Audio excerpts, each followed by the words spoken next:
বুধবাৰে পুৱা 6 বজাৰ পৰা তেজপুৰ আদালত চাৰিআলিত সদৌ শোণিতপুৰ জিলা ছাত্ৰ সন্থাৰ উদ্যোগত 13 ঘণ্টীয়া অনশন কাৰ্যসূচী।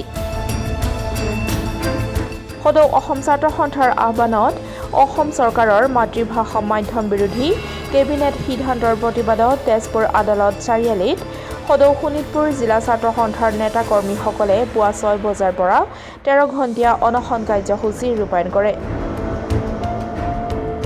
উক্ত কাৰ্যসূচীত সদৌ শোণিতপুৰ জিলা ছাত্ৰ সন্থাৰ সভাপতি অভিজিত নাথ আৰু সাধাৰণ সম্পাদক অৰূপ তালুকদাৰে এই কাৰ্যসূচী সন্দৰ্ভত সংবাদ মাধ্যমৰ সন্মুখত এনেদৰে মন্তব্য কৰে।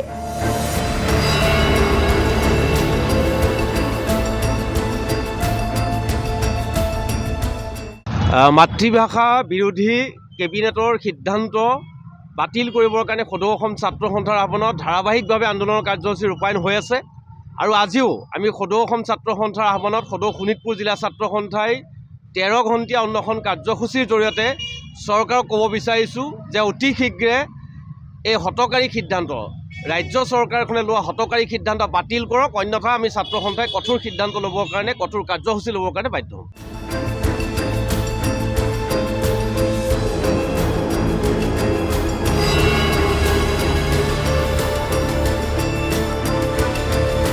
তেজপুৰৰ পৰা বিশ্বজ্যোতি কলিতাৰ ৰিপৰ্ট, ডেমক্ৰেটিক আছাম।